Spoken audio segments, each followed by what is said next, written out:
تب بلدد سوخی نے جواب دیا، تم کب تک لفظوں کی جستجو میں رہو گے؟ غور کر لو، پھر ہم بولیں گے۔ ہم کیوں جانوروں کی مانند سمجھے جاتے اور تمہاری نظر میں ناپاک ٹھہرتے ہیں؟ تو جو اپنے قہر میں اپنے کو پھاڑتا ہے، تو کیا زمین تیرے سبب سے اجڑ جائے گی یا چٹان اپنی جگہ سے ہٹا دی جائے گی؟ بلکہ شریر کا چراغ گل کر دیا جائے گا اور اس کی آگ کا شعلہ بے نور ہو جائے گا۔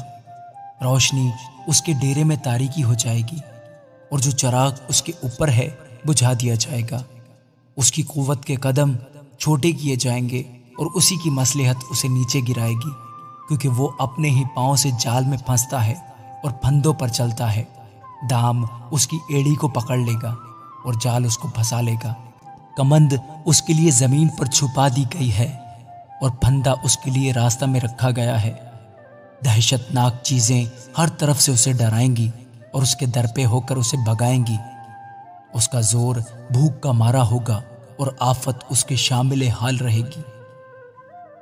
وہ اس کے جسم کے اعضاء کو کھا جائے گی، بلکہ موت کا پہلوٹا اس کے اعضاء کو چٹ کر جائے گا۔ وہ اپنے ڈیرے سے جس پر اس کا بھروسہ ہے اکھاڑ دیا جائے گا اور دہشت کے بادشاہ کے پاس پہنچایا جائے گا، اور جو اس کا نہیں اس کے ڈیرے میں بسے گا۔ اس کے مکان پر گندک چھترائی جائے گی، نیچے اس کی جڑیں سکائی جائیں گی اور اوپر اس کی ڈالی کاٹی جائے گی۔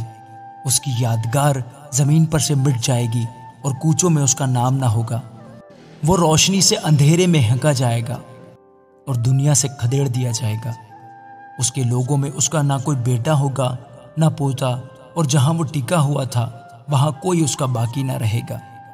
وہ جو پیچھے آنے والے ہیں اس کے دن پر حیران ہوں گے، جیسے وہ جو پہلے ہوئے ڈر گئے تھے۔